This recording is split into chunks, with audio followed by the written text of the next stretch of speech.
Bienvenue dans ce tout nouveau podcast des franciscaines missionnaires de Marie. Cette congrégation fêtera ses 150 ans d'existence l'année prochaine. Mais la connaissez-vous vraiment ? Fondée en 1877 par Bienheureuse Marie de la Passion, les franciscaines missionnaires de Marie ont pour vocation d'être présentes là où les besoins humains et spirituels se font le plus ressentir. Vivre l'Évangile à la manière de saint François d'Assise. Répondre oui à l'appel de Dieu comme Marie. Partir en mission, rencontrer l'autre et servir les plus fragiles. Voilà le cœur de leur vocation. Alors, qui sont vraiment les franciscaines missionnaires de Marie ? Les sœurs vous en parlent dès maintenant.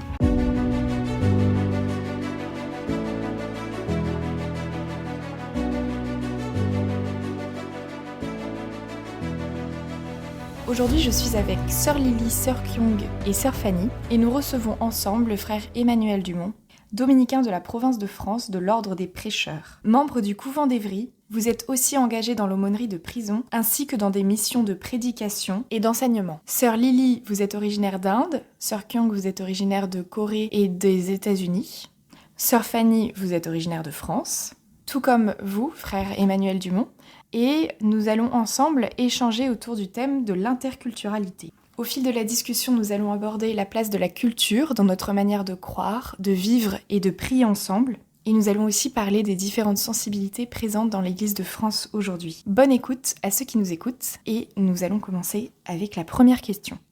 Est-ce que vous pourriez, chacun d'entre vous, nous expliquer tout d'abord ce que c'est que de vivre en communauté, ce que ça signifie ? Est-ce que c'est comme dans une famille finalement actuelle, avec des parents, des enfants, ou étant donné que vous venez de milieux différents, il y a quand même quelque chose à recréer ? Comment on définit tout ça ?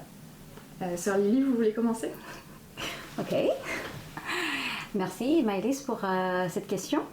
Au départ, je penserais que il y a quelque chose à voir avec la notion de famille, mais en même temps, je me méfierais aussi de parler comme une famille, pour comparer, vivre en communauté interculturelle. Parce qu'en famille, c'est donné, on reçoit quand même une culture un peu similaire, parce qu'on grandit avec la même éducation. Même si on est très différentes en famille. Mais par contre, en communauté, quand on se retrouve avec des sœurs, pour moi, avec des sœurs, pour Emmanuel, avec des frères, de différents pays, différentes cultures, je pense qu'on vient du monde différent. Parce que ce qui est donné déjà, ça nous révèle un autre monde. C'est comme si on rencontre un nouveau monde. Qu'est-ce que vous en pensez, frère Emmanuel ? Alors, quand vous parliez de famille actuelle, je me suis dit, mais oui, en fait, c'est exactement ça. C'est-à-dire que c'est un peu une famille recomposée, nos communautés. Avec, alors, nous, la question du père, qui est le père, chez nous, dans nos communautés dominicaines, c'est le prieur est... Alors, c'est pas une figure de père, c'est pas un abbé, mais c'est une figure d'autorité. Et c'est vrai qu'il change tous les 3 ans, voilà, ou tous les 6 ans. Un peu comme peut-être dans des familles qui se recomposent et où l'autorité circule, les choses changent. Et puis, dans les familles recomposées, il y a toujours cette question des beaux-frères, des belles-sœurs, des demi-frères, des demi-sœurs, pardon. Et nous, c'est un peu ça, en fait, je trouve. Parce qu'on arrive avec nos éducations différentes. Alors là, je suis dans une communauté de 3 frères français, avec des éducations un peu différentes. On vient tous les trois de familles catholiques pratiquantes, mais en fait dans la vie quotidienne on a des différences de goût, par exemple de différents rapports à la cuisine. Est-ce qu'il faut cuisiner, est-ce qu'il ne faut pas cuisiner, des différentes sensibilités au ménage. Est-ce que c'est important que ce soit tout le temps propre, ou c'est pas très grave si on voit des traces sur le sol ou sur les vitres ou sur ailleurs, enfin partout quoi. Voilà. Et donc, mais toujours à négocier ces différences à la fois de sensibilité personnelle, psychologique, et puis aussi d'éducation, voilà, finalement de repères qu'on a acquis voilà, là où on a grandi ou là où on a vécu longtemps. Et vous, Sœur Kyung, qu'est-ce que vous en pensez ? C'est comme une famille actuelle Moi, je suis plutôt avec Sœur Lily par rapport Parce que je pense que dire que c'est comme une famille normale, je pense que on est un peu loin, hein, pour moi en tout cas. Mais on est comme une famille religieuse, c'est-à-dire nous avons quelque chose qui nous tient ensemble. La vraie famille, c'est le sang, hein, c'est ça. Hein. Mais relations, mais on se trouve aussi avoir des relations, des liens de proximité, mais à la fin, nous sommes appelés, même appel, même vocation, même charisme. Et avec ça, je pense qu'on peut vraiment créer, voir ensemble les liens, comment on peut ajuster avec les uns les autres, comme ça. Parce que oui, interculturalité, vivre avec les sœurs que je n'ai jamais connues avant, et je suis tombée ici, et voilà. Mais je pense que c'est juste les limitations humaines. Ça, il y a un peu de fun avec ça. Il y a limite, hein, vraiment. Mais avec rendre compte que nous sommes appelés même vocation, je pense que ça nous fait vraiment une ouverture que peut-être on n'aura pas si je suis venue en France comme une étudiante, une femme qui est juste dans la vie quotidienne, hein, extérieure, hein, pas religieuse. Moi, la première chose qui me vient, c'est la différence avec les... Enfin, la différence et en même temps les points communs qu'on peut trouver entre une famille, comme tu disais Maëlys, avec des parents, voilà, des enfants, et la vie communautaire. La première chose qui me vient, c'est le fait qu'on ne choisit pas ses sœurs, de la même manière qu'on ne choisit pas dans sa famille de sang son frère et sa sœur. Et on sait que c'est parfois pas simple, même si ça peut être aussi très fort, ce lien de fraternité, ce lien du sang. Et à la fois, donc la différence profonde est que dans la famille, une famille nucléaire, il y a quelque chose qui est donné de commun par les parents, quelque chose d'une éducation commune, et les enfants sont appelés à quitter le nid. Il y a quelque chose de l'ordre d'une croissance ensemble qui est tournée vers l'extérieur finalement, et ce lien qui va perdurer et où il va y avoir des allées et des venues, quand ça se passe bien dans une famille, entre le temps où on est ensemble et le temps où ensuite les enfants quittent le nid et reviennent se voir ou pas d'ailleurs, choisissent de garder des liens ou pas, deviennent parfois amis, parfois ont des relations très complexes. Dans une communauté, on ne se choisit pas, comme disait Sœur Kyung, on est appelé par quelqu'un d'abord, et on est appelé aussi par un style de vie, on est appelé par une spiritualité. Et moi j'aime me rappeler que notre fondatrice Marie de la Passion, elle parlait énormément de l'esprit de famille. Dans notre congrégation, c'est quelque chose de très important, l'esprit de famille. Et c'est pas anodin qu'elle et elle-même expérimentaient déjà toute petite une vie de famille très large. Elle disait on était 4 parents et je sais plus combien d'enfants. Elle a vécu une famille où déjà des familles vivaient ensemble, et donc il y avait un peu de cette notion de vie communautaire, parce qu'elles étaient 2 familles, ou plus même des fois ensemble.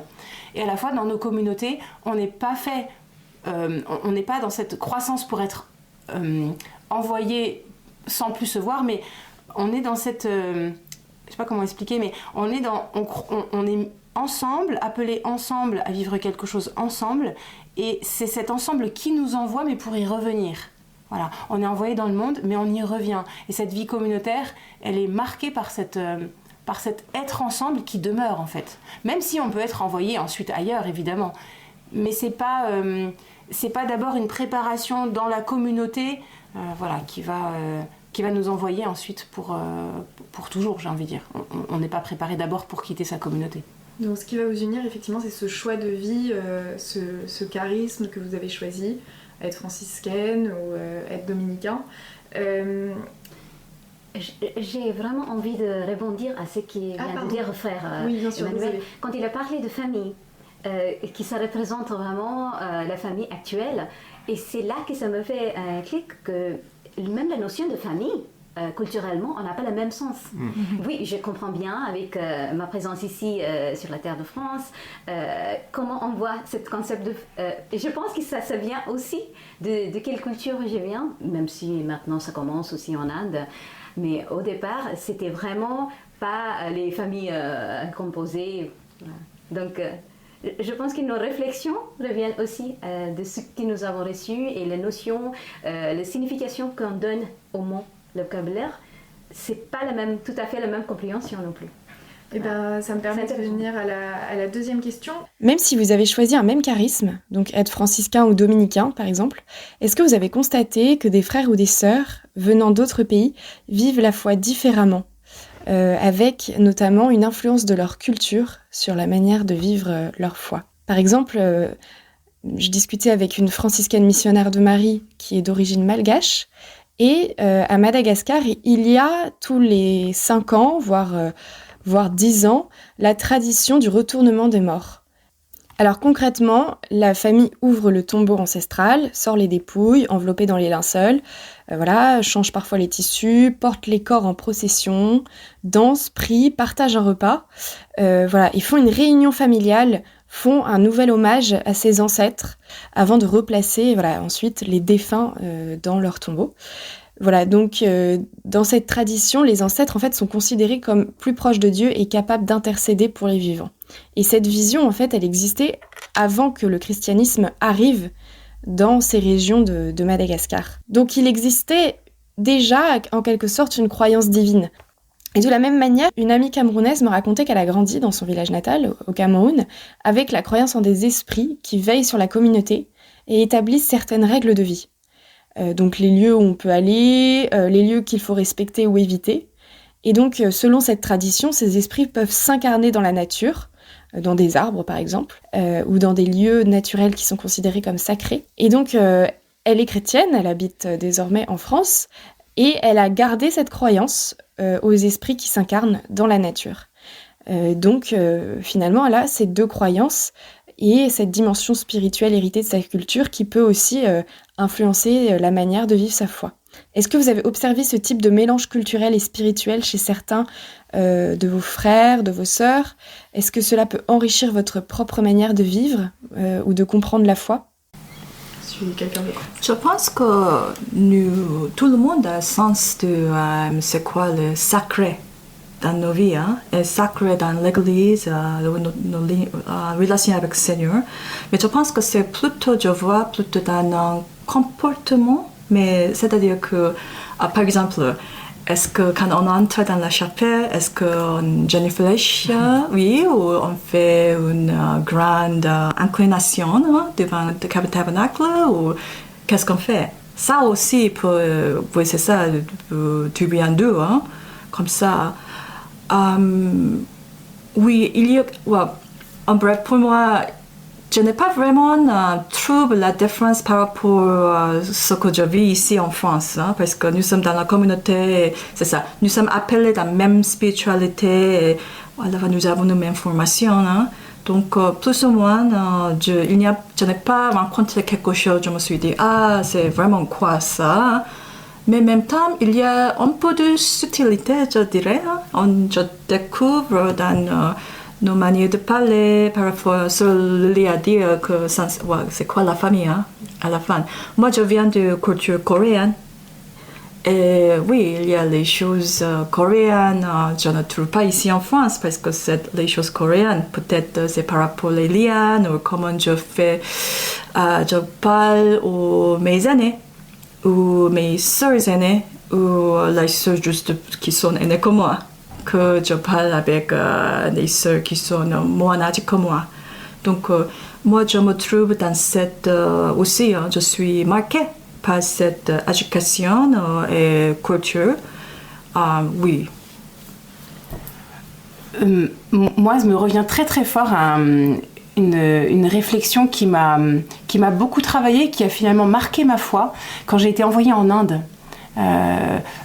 Tu verras comment ça te fait écho, Sœur Lily, mais quand je me souviens d'arriver à l'aéroport et de voir toutes ces statues, moi je voyais ça comme des statues, et dans ma tête, je pouvais pas m'empêcher de me dire, j'arrive dans un pays païen, en tout cas avec une culture marquée par une spiritualité et une religion que je considère comme étant païenne, pas dans un sens négatif, mais dans le sens que il y a des divinités, il y a une certaine adoration des statues. Enfin voilà, moi c'est quelque chose que j'étais très loin de comprendre.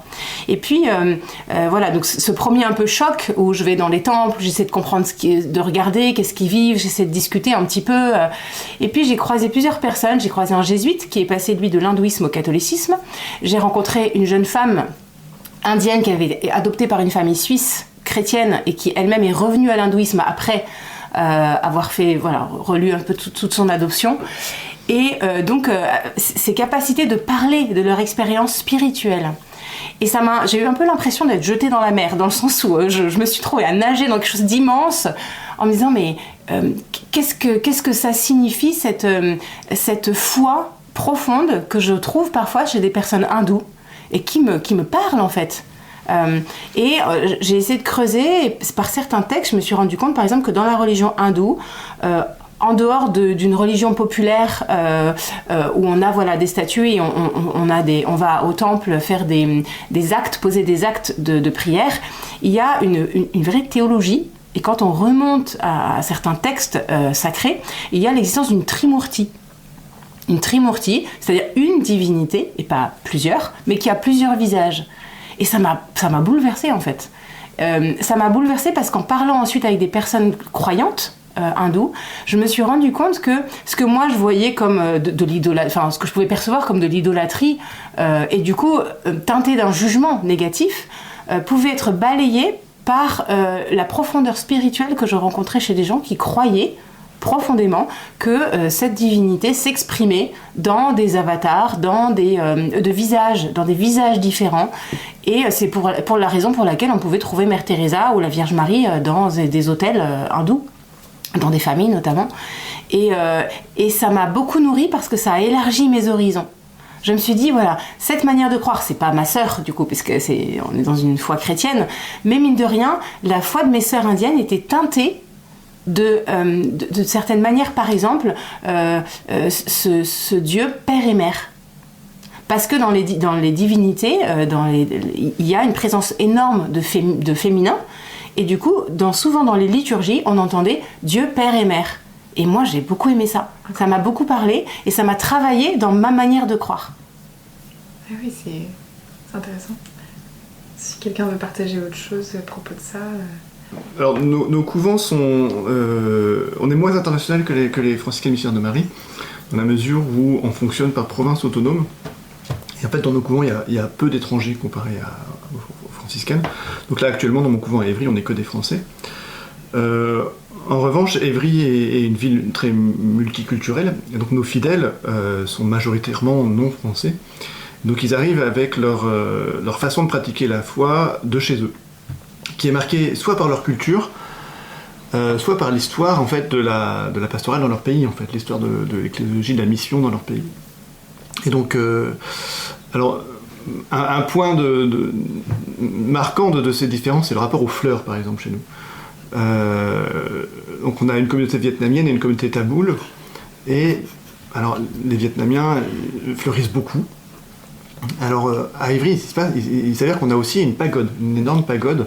Donc on est allé l'autre jour à la pagode, et en fait on se rend compte qu'à la pagode c'est pareil, c'est extrêmement fleuri.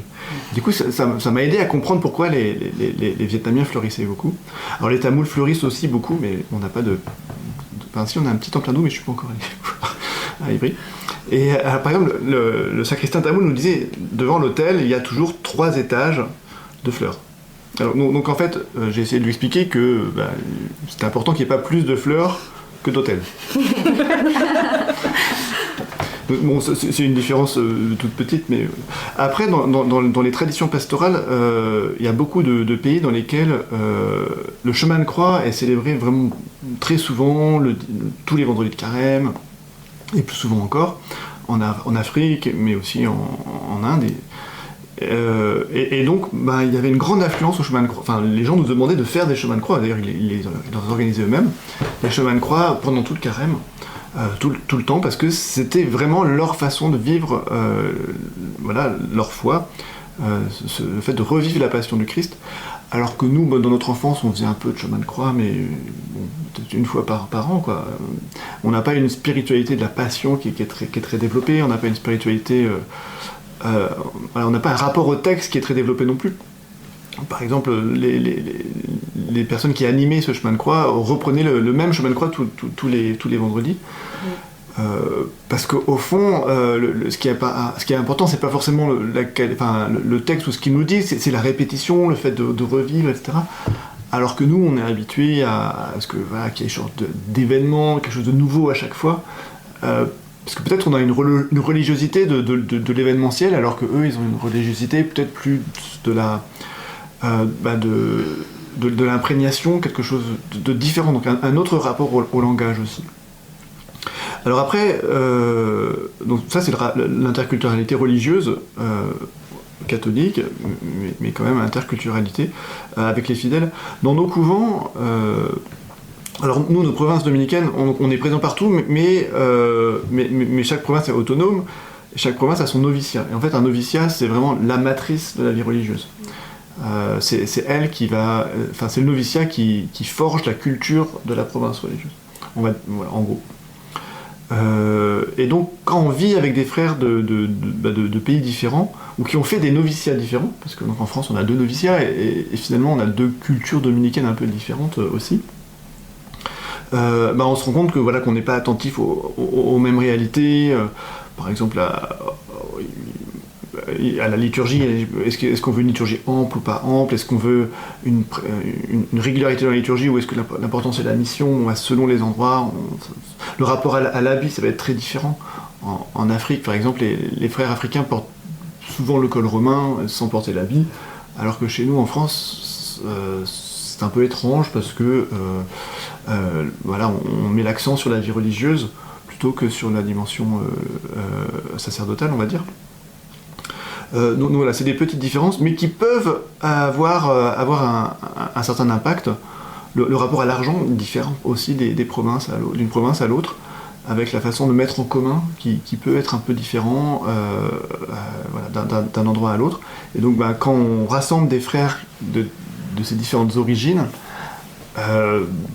voilà, il y a des ajustements à faire, il y a des compréhensions de l'altérité à avoir pour vivre ensemble. J'aime bien, je rebondis juste là-dessus, dans les 2 interventions que tu as fait, frère Emmanuel, il y a aussi cette notion que la culture, c'est pas simplement l'autre bout du monde.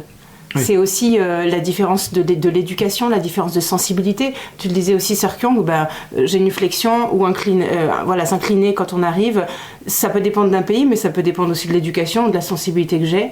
Il y en a, ils feront simplement un signe de croix, et voilà.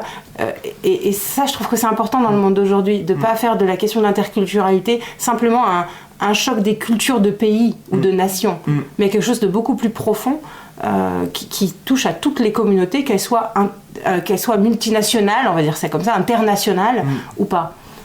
Et c'est une vraie question, parce que sinon, je trouve qu'on peut se tromper de point de travail, ou en tout cas on peut se tromper de réflexion aussi. Oui, on peut oublier que l'altérité, ça commence à l'interpersonnel, en fait. Oui, complètement. C'est la culture de l'autre, oui. Simplement. Ouais. Peut-être la différence culturelle familiale, personnelle, de tout ce qui est... Oui, tout ça.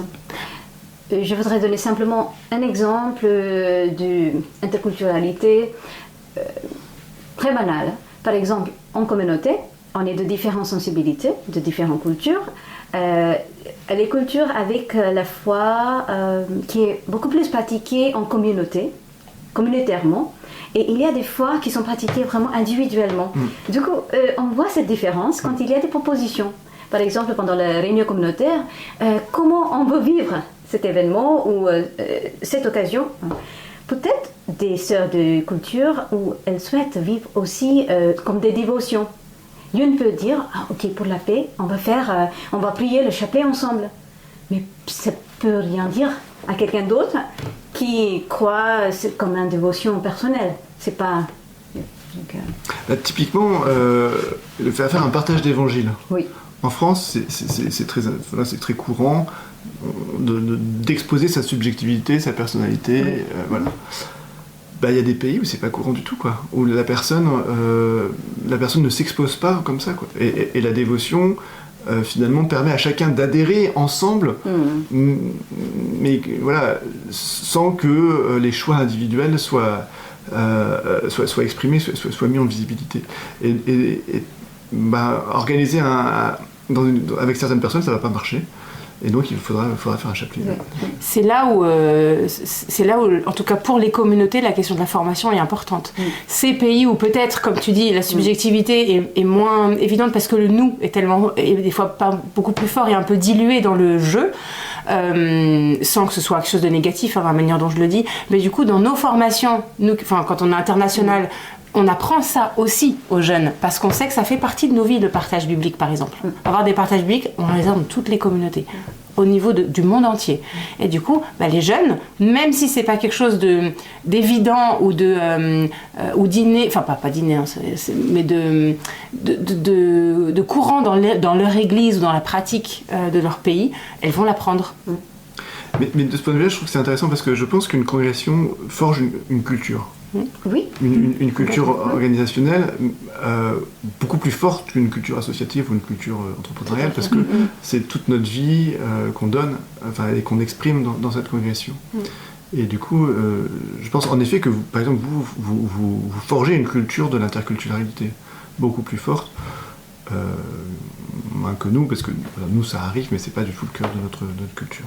Oui, ça fait partie de notre ADN. Ouais. On est né pour la mission universelle. Du coup, c'est notre fondatrice, elle a pris soin de ça dès le début. Et c'est vrai que presque 150 ans après, on l'a encore au cœur. J'aimerais dire, avec formation, il y a ouverture. C'est aussi vraiment cultivé. Parce que oui, nous forgeons une culture éphémère, entre guillemets.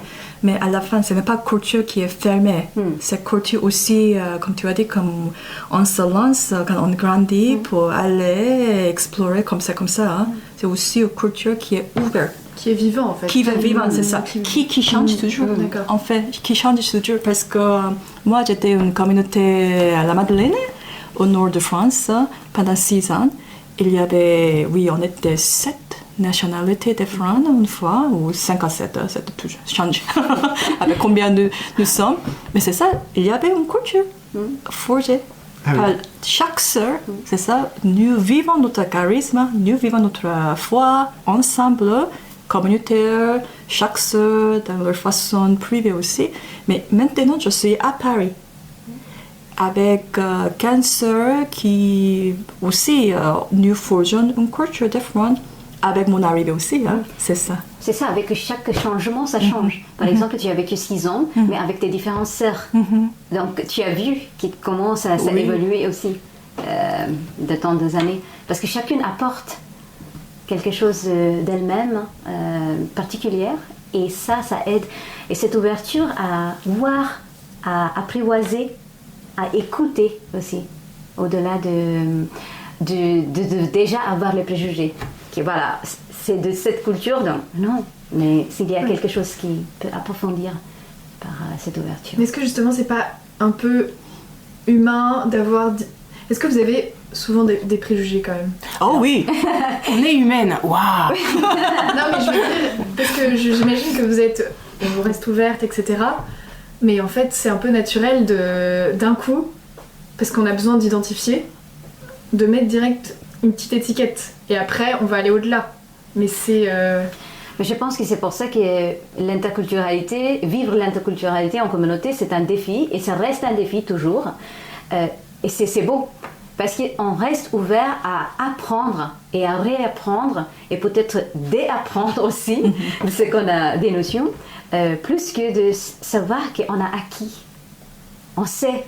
Et c'est là que je pense qu'on va être coincé de ne pas grandir. Mais ça nous permet chaque fois de faire face à ces défis et de...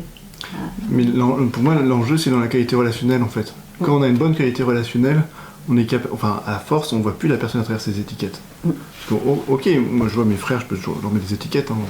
Je le dirais pas, mais... mais sauf que... Et eux, à toi. Sauf qu'à force de se connaître, on fait attention au reste de l'épaisseur humaine, et l'étiquette, elle perd de l'importance. Mais dire quand même que On a déjà essayé chez nous d'avoir des communautés multiculturelles et on n'a pas forcément su le faire. On n'a pas réussi à le faire parce que ça ne fait pas partie de notre ADN. Parce que même si nos noviciats sont interculturels souvent, parfois l'altérité culturelle est pas gérée ou elle n'est pas suffisamment travaillée, ou alors la densité humaine n'est pas suffisamment forte pour absorber pour relier ces différentes cultures.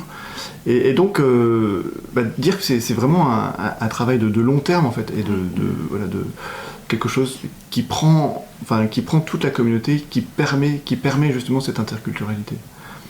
Alors on a plusieurs couvents qui sont internationaux, où il y a des frères d'un peu partout, mais ça marche pas à chaque fois.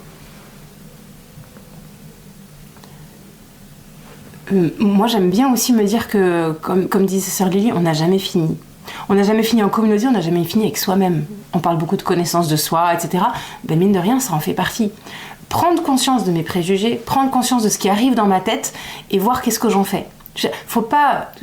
Moi, j'ai appris à déculpabiliser aussi ça, parce que ça m'est arrivé pas plus tard qu'il y a 3 jours, je tractais avec des jeunes pour parler d'un spectacle qu'ils allaient faire le soir même. Et en fait, on donnait des tracts, et à un moment, un monsieur, donc d'origine africaine, juste à côté de l'église où ils allaient faire le spectacle, commence à discuter avec nous sur ce spectacle, tout ça. Il dit oui, j'ai entendu parler de ce groupe de jeunesse franciscaine, etc. Je sais pas comment dire, moi quand je suis arrivée, il avait son portable en haut-parleur et je pense qu'il était en train d'écouter la musique ou de regarder quelque chose, etc. Il a parlé de son travail le soir. Dans ma tête, clairement, je le dis sans aucune honte, le cliché qui est venu, c'est sans doute un monsieur qui travaille dans la sécurité, donc qui est d'origine, voilà. Il s'est avéré que c'était le curé de la paroisse d'à côté. Il était en jogging. Et du coup, tout d'un coup, j'ai pris conscience de l'étiquette que je lui avais posée et qui m'a pas du tout empêchée dans la relation. Je l'ai pas déconsidérée ou quoi que ce soit, c'est ça qui est important. Mais je me suis rendu compte de l'étiquette que je lui avais mise parce que c'était un monsieur dans une campagne française d'origine africaine et qui me dit qu'il travaille le soir. Enfin, c'est stupide, mais c'était là. Et du coup, je me dis, on est plein de ces étiquettes-là. Parfois, elles sont pas graves, comme là. Parfois, elles peuvent être beaucoup plus inquiétantes ou transformer la relation, ou transformer notre attitude. C'est là où il faut qu'on soit vigilant sur ces choses-là. Et ça fait partie de la connaissance de soi. De la même manière que certaines sœurs racontent comment elles ont vécu le jour où elles demandent quelque chose à quelqu'un dans la rue, à quel point, à Paris, on peut tout de suite passer à côté en pensant qu'elles vont leur demander de l'argent. Alors qu'en fait, elles sont perdues, elles veulent demander un truc, et voilà, c'est l'attitude intérieure qui va se jouer et qui est toujours au travail. Et tu disais aussi l'importance aussi de déculpabiliser. C'est ça, c'est finalement accepter d'être humain, et surtout prendre conscience que l'important c'est la relation, quoi. Que l'important c'est la relation et de savoir qu'on est toujours en travail. Et que la prochaine fois que je vais voir quelqu'un qui est en campagne, qui est d'origine africaine et qui a un jogging, je vais essayer de me dire, ah tiens, la dernière fois t'as pensé à un mec qui travaillait dans la sécurité parce qu'il travaille le soir. Voilà, je vais sans doute plus penser de la même manière. De la même manière, quand mes sœurs elles sortent et qu'elles sont en pagne, je me dis parfois dans le tram ou dans le métro, je me retrouve avec des personnes comme ça aussi. Ça pourrait très bien être des sœurs et pas des personnes qui vont... c'est des questions très actuelles aujourd'hui de ces personnes qui arrivent à être mères ou qui sont avocats et qui expliquent qu'on les prend régulièrement pour des gens qui font le ménage ou pour des gens qui sont dans la sécurité. C'est part de nos clichés et comment on travaille avec. Je pensais, vous parliez que la relation c'est le plus important. Est-ce que en France, je réalise qu'il y a différentes sensibilités dans la manière de pratiquer la foi, la communauté de l'Emmanuel, Chemin Neuf, communauté Saint-Martin. Il y a diverses manières d'exercer la foi, certaines qui sont plus traditionnelles, d'autres qui sont plus, comme on dit, charismatiques. Est-ce que vous trouvez qu'on arrive quand même en France à dialoguer entre ces différentes sensibilités, ou ça reste difficile? Comment vous voyez cette interculturalité dans la manière de pratiquer la foi en France, et si finalement l'Église arrive à être unie dans cette différence? C'est intéressant. Moi, c'est la question que je me suis posée quand je suis rentré dans l'ordre des Dominicains. Je me suis dit, est-ce que je rentre dans une portion de l'Église ou est-ce que je rentre dans l'Église? Enfin, ouais. Et ce qui m'a rassuré à l'époque, c'est que chez nous, il y a à la fois des frères qui célèbrent la messe en latin, il y a quelques frères charismatiques, voilà, il y a une grande diversité. Et pour moi, ça, c'était vraiment quelque chose que je recherchais, c'était cette diversité. C'est-à-dire que la vie religieuse, c'est donner sa vie au Christ, c'est le suivre.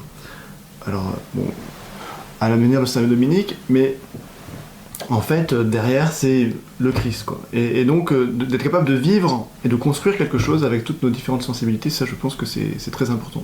Donc, moi, je l'ai vécu dans l'ordre, et je pense qu'en fait, les évêques font attention avec les rassemblements, avec les propositions qu'ils font vivre, à ce que toutes ces sensibilités se rencontrent à différentes occasions au niveau ecclésial. Moi, j'étais, oui, étonnée quand je suis arrivée en France. En fait, je ne savais pas très bien avant que, oui, je vois tous les mouvements qui sont très vivants, hein, et en même temps, ils sont un peu dans leur coin, hein, je dis simplement. Mais chacun vit leur foi dans la façon très vivante et très beau, et vraiment, oui, aime Jésus, et oui, je me réjouis à être avec mes frères et sœurs, mais dans la même paroisse, on voit la différence, hein? On voit la différence, et oui, quand nous avons, ça fait quelques années, le synodalité, Synode de la synodalité. Merci beaucoup. Synode sur synodalité. Je vais dire qu'on se trouvait avec juste pas tout le monde. Ce n'était pas quelque chose qui a parlé à tout le monde dans la paroisse. C'était très évident pour moi qui sont venus et qui ne sont pas venus. Hein. Et moi, je ne connais pas les régions et pourquoi. Mais quand même, je me suis sentie, on est un peu... C'est dommage. Oui, c'est dommage. On est un peu divisé. Hein. Voilà.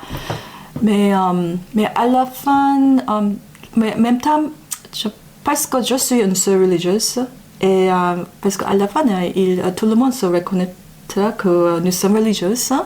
Donc, je me suis trouvée avec beaucoup de monde qui était dans tous les côtés, hein, comme ça. Hein. Quelqu'un qui va aller à la messe tridentine, ou qui va aller au chemin neuf, ou Emmanuel. On peut dialoguer. Mais c'était plutôt individuel. Ce n'était pas une chose, un signe de unité, entre guillemets, c'est ça. Donc oui. Je suis d'accord avec toi, Maëlys, c'est une question très actuelle et que les jeunes portent parfois vraiment sur la peau. Moi, je me souviens de cette messe étudiante cette année où des jeunes à l'extérieur tractaient pour leur propre sensibilité, et certains me disaient ces jeunes-là, ils rentreront pas dans l'église avec nous. Et ça m'a marqué. Je me suis dit, il y a des divisions à ce point-là. Quasi politique, quoi. Exactement, c'est quasi politique, avec vraiment des tracts très forts. Parfois des membres de ceux qui ne reconnaissent plus, pas Vatican II hein, aussi, hein. Mais ça c'est du coup encore autre chose, parce qu'ils sont plus considérés dans l'église catholique, puisque eux-mêmes considèrent que nous n'y sommes plus, enfin voilà. Mais ça participe quand même aussi à Ça participe à la division forcément, ouais, mais la division elle existe aussi en interne, soit comme tu disais par des sensibilités. Moi, ce qui me dérange, c'est pas tant la sensibilité, parce que pareil, une paroisse de l'Emmanuel, l'Emmanuel va impliquer sa sensibilité, va imprimer sa sensibilité. L'important, c'est que les gens qui ne soient pas de cette sensibilité, est-ce qu'ils peuvent quand même continuer à vivre dans cette paroisse et s'y retrouver. Pour moi, c'est ça qui est important. Et c'est ce qui peut parfois être compliqué pour avoir vécu dans certaines paroisses en tant qu'étudiante qui qui avait été confiée à des communautés. J'ai senti les tensions que ça pouvait provoquer, ce qu'on ne retrouve pas forcément dans une paroisse classique, où en effet il y a des sensibilités très différentes, mais on peut avoir un groupe de prière, un groupe de chapelet, une messe en latin par semaine, enfin voilà, des choses qui peuvent rouler, où les différentes sensibilités peuvent s'exprimer dans le même endroit. Moi je me dis c'est plutôt ces lieux-là un peu d'inquiétude qui peuvent créer la division, où l'impression d'un style est tellement fort et tellement imposé quelque part qu'à l'intérieur des gens s'y retrouvent plus. Ça c'est plutôt quelque chose qui aurait tendance à me déranger. En revanche, qu'il y ait des sensibilités, je trouve que c'est beau et c'est bon. l'autre jour, on a eu une rencontre du poulailler, donc avec les frères franciscains et puis les jeunes qui étaient là, et la question c'était sur la polarisation. L'Église et la société face aux polarisations. Et on avait invité des gens de fraternité politique du chemin neuf et des gens de coexister sur l'interreligieux. Et tous disaient mais elle est bonne cette différence. Elle est bonne et sont bonnes ces confrontations. Mais elles doivent nous poser la question du vivre ensemble différent et de cette richesse commune, même si parfois c'est difficile. Mais de se mettre d'accord sur le fait qu'on ne soit pas d'accord, c'est une bonne chose.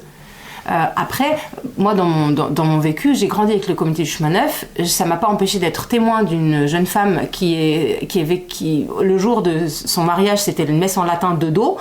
C'était pas du tout ma pratique, mais je l'avais découverte avec elle. Elle-même venait au groupe de prière avec moi, et on s'est aimé au-delà de ces différences, et on a partagé notre foi au-delà de ces sensibilités-là.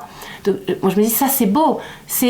Pour moi le danger c'est quand on met des murs et des étiquettes, comme on disait tout à l'heure, qui vont faire que la qualité relationnelle peut basculer. Je peux basculer dans le jugement, dans le penser que moi je suis dans la vérité, que l'autre n'y est pas, que moi je suis dans le bien, que l'autre n'y est pas, que l'autre se trompe et qu'il n'y a que ma manière de faire qui est bonne, etc. Moi, je vois vraiment la question de vérité. Ça joue beaucoup. C'est ça. Qui a la vérité? C'est vrai que c'est une question qui revient, je trouve, aujourd'hui. Enfin, moi, personnellement, dans mes études, on m'a directement demandé... bon, je témoigne comme ça. Mais alors, c'est de quelle communauté, toi tu vas dans quelle communauté? Tu fais chemin neuf? Tu vas Saint-Martin? Saint-Pierre? Enfin, je sais plus. J'étais étonnée. C'est la première fois qu'on me posait une question comme ça. Je disais, non, c'est une paroisse, c'est l'église du village. Et donc, j'ai découvert ça petit à petit au fil de mes études, qu'il y avait différentes communautés. Mais il y a... moi, il y a beaucoup de fidèles qui sont peut-être exclusivement attachés à leur communauté, mais il y en a aussi beaucoup qui naviguent en fait. Complètement. Ces choses sont très fluides, sont très liquides presque. Hein. Quand on parle d'église liquide, c'est aussi ça. Oui, c'est ça. Parce que derrière la question, c'est être chrétien, c'est quoi? C'est avoir la foi en Dieu, ou c'est à la fois entre certaines médiations que Dieu nous apporte. Et, en l'occurrence, les communautés dont vous parlez sont toutes extrêmement récentes en fait. Donc ce serait dommage de se dire que ça fait 30 ans qu'on a trouvé la solution. Voilà. Ce serait oublier que Dieu donne ses grâces de manière multiple et que ces communautés finalement créent des outils pastoraux, des outils communautaires, des outils liturgiques dans la grande tradition chrétienne, catholique, mais les différences, ça reste des choses qui sont créées. Alors c'est des charismes, donc elles sont créées de façon peut-être inspirée, mais ça reste des médiations. Et l'important c'est de centrer sur le Christ et que je puisse prier et retrouver le Christ, retrouver Dieu à travers chacune de ces façons de prier. Pour moi aussi, c'est que des moyens, c'est pas le but. Le but, si on oublie, c'est là que la division est faite, parce que si tout le monde est d'accord sur la notion de ce qu'on cherche vraiment, ça va nous finir à unir. Donc, aller au-delà de ce qu'on tient, comme disait Frère tout à l'heure. Et ça, c'est vrai que c'est assez actuel, la question du fond et de la forme. Ouais. Moi, je me souviens quand je suis rentrée, parce que j'ai grandi avec le chemin neuf, quand je suis rentrée chez les franciscaines missionnaires et de Marie, que je commençais mon parcours, elles m'ont interpellée là-dessus. À quel point la forme et la sensibilité étaient importantes pour moi. Est-ce que j'étais capable de lâcher ça et de pas passer ma vie dans cette pensée de la vie de l'esprit, de vivre les charismes tels que je le vivais en tant que jeune avec la communauté du chemin neuf. J'ai longuement discuté avec des gens de la communauté du chemin neuf pour entendre aussi, et tous m'ont dit mais en fait sur quoi tu te fondes, et dans ma prière c'était quelque chose que le Seigneur est venu creuser en moi, le fait de savoir que même d'une communauté FMM à une autre, le style pouvait changer. Je vais avoir des communautés, et tu parlais tout à l'heure, Frère Emmanuel, d'une manière de s'exprimer. En Inde, au Congo, au Vietnam, on va pas exprimer sa foi de la même manière, et ça sera pas forcément des questions traditionnelles, pas charismatiques, pas charismatiques, mais quelque part on va retrouver un petit peu de ça. Donc si je suis pas accrochée au fond qui est Jésus et à cette vie spirituelle, à cette vie fraternelle, à cette vie de charité que je cherche à vivre, finalement le reste peut peut être émondé, peut s'enlever, peut changer, mais la structure intérieure et la foi et le socle, il est le même. Juste pour ajouter, pour moi il y a quasiment de l'idolâtrie en fait, quand on est trop attaché à la forme et qu'on n'est pas capable de quitter cette forme. Et dans les phénomènes de déchristianisation, de gens qui perdent la foi, et là on a, dans le cadre des migrations, on a ça quand même. On a des gens qui perdent la foi parce qu'ils ne retrouvent pas la forme culturelle de la foi de leur pays. Donc moi je pense à des gens, par exemple, à des Africains qui étaient dans des communautés, dans des paroisses hyper actives, avec plein de monde. Ils étaient dans la chorale, et puis ils arrivent en France, et ils trouvent pas de... Enfin, ils trouvent un truc avec que des vieux et machin. Ils vont pas à la messe. Pourquoi ils allaient à la messe? Ils allaient à la messe pour la chorale ou ils allaient à la messe pour Dieu? Parce que Dieu, il est là si c'est des vieux, il est là si c'est des jeunes, il est là si ça fait du bruit à la messe, il est là s'il n'y a pas de bruit à la messe. Et derrière, c'est vraiment, est-ce qu'on est là pastoralement pour transmettre une culture pastorale ou est-ce qu'on est là pour transmettre l'amour de Dieu, quelle que soit la culture pastorale, quoi. Et ça, c'est un vrai critère de vérification. Et je trouve de ce point de vue-là que l'international est un critère de vérification. Parce que le fait que tu arrives à la fois à prier à Boston et à Paris, ça montre que c'est vraiment Jésus que tu aimes, quoi. Oui, c'est la vérité. Oui. Et c'est intéressant cette question de vérité, parce que moi, quand tu parlais d'idolâtrie, je pensais pharisaïsme. Et je me suis dit, c'est vrai que c'est ce que Jésus reproche. Vous êtes arrêtés sur l'extérieur. Et il y a quelque chose de ça aujourd'hui. Si je m'arrête sur l'extérieur et que j'en fais ma base, finalement je me trompe. Même si ça peut m'aider, et j'ai l'impression qu'en tout cas c'est certains jeunes qui soit découvrent l'église, soit reviennent à l'église, le cadre et la manière ça joue énormément et ça porte leur prière. Donc ils vont le choisir, c'est pas une mauvaise chose. Mais du moment que ça devient pas un tout qui est la charpente de leur foi et que si on l'enlève tout s'écroule, quoi. Ouais, c'est ça.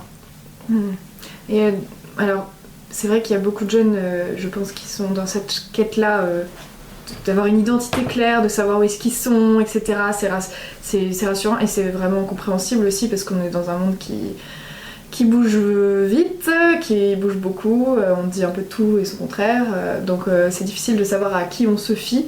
Mais alors, quelles recommandations qu'est-ce que vous aimeriez dire à ces jeunes-là qui finalement ont besoin de ce cadre-là? Enfin, on est tous un peu ces jeunes-là. Parfois, on a toujours besoin de se rapprocher d'un cadre, quoi. Aimer Jésus. Ok, c'est bien. et avoir conscience de ce qui se joue à l'intérieur de soi. Est-ce que je suis bien dans ce lieu parce qu'il est porteur pour moi et que c'est vrai que cette manière de prier me convient et me nourrit, mais quand je rencontre quelqu'un qui le vit différemment, j'ai pas à l'intérieur de moi quelque chose qui bondit et qui a envie de défendre ou qui a envie de ramener l'autre chez moi parce qu'en fait je déconsidère ce que lui il vit. Mais si on se retrouve sur le Christ et sur la foi, je peux me rendre heureux et être heureux de cette différence. Pour moi, c'est vraiment un critère de vérification. Donc je me dis, ne pas hésiter à les rencontrer ailleurs, même si je suis bien quelque part, oser aller à la rencontre du différent. Ça ne veut pas dire choisir d'aller à l'église tous les dimanches dans un autre endroit et se forcer à faire des choses avec Saint-Martin ou l'Emmanuel si ça ne correspond pas. Mais oser aller à la rencontre pour aussi venir se forcer un peu à cette ouverture si ça fait pas partie de si notre si on est vraiment trop bien dans sa communauté et voilà, oser se poser ces questions-là. Et en même temps, se reconnaître aussi la chance qu'on a à présent, le choix qu'on peut faire, c'est-à-dire que chacune a sa place. Si de voir cette diversité qui mène vers Dieu, mais dans la manière qui te aussi approche de Dieu. Pour quelques-unes, c'est par la louange, mais pour quelques-unes, davantage approfondir dans la lectio divina, disons, dans le calme, dans la retraite, mais de choisir aussi les moyens qui t'approchent vers Dieu et le test qu'il peut faire, si ça t'est uni dans le respect de l'autre, qui pratique différemment que toi, cette fois. Ouais. Je dirais, les deux grandes médiations quand même de l'Église que le Seigneur nous a données, c'est la parole de Dieu. Est-ce que je reviens à la parole de Dieu? Est-ce que je peux vivre la prière? Est-ce que c'est là que je suis ressourcé? Et les sacrements. Est-ce que je reçois des grâces par les sacrements, etc. quoi. Donc je crois que c'est ces deux choses qui sont fortes et quel que soit le cadre dans lequel elles sont vécues, il faut qu'elles soient vécues en fait. Et puis le fruit, enfin, je veux dire, Sœur Lily parlait aussi de est-ce que ça m'aide à mieux aimer? Pour moi, c'est fondamental. Si ce que je suis en train de vivre me coupe des autres, je suis en dehors c'est même plus évangélique. Il n'y a plus cet appel à la charité qui est première. Et quand le Seigneur nous parle d'aimer Dieu et d'aimer son prochain, d'aimer son frère et sa sœur, il y a quelque chose de... Enfin, si je peux pas le vivre, et si je suis empêchée de le vivre, ou si je suis déviée dans cette manière de le vivre, par cette forme qui m'entoure ou que j'ai choisie, je peux sérieusement me poser des questions. Est-ce que ça m'aide à mieux aimer l'autre? Est-ce que ça m'aide à mieux aimer Dieu? Moi, je dirais juste n'ayez pas peur.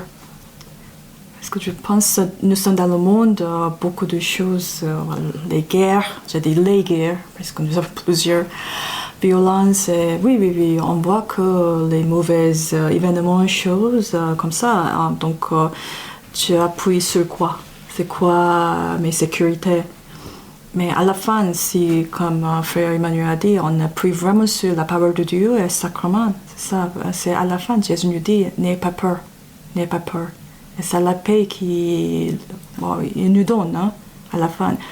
C'est plus très simple à dire comme ça, oui. Le cheminement qui sont derrière tous des paroles comme ça. Mais n'ayez pas peur, parce que surtout, si tu es un jeune, oui c'est ça, un jeune ado, tu as le monde devant toi. Vraiment, il ne faut pas vivre avec les peurs. C'est ça.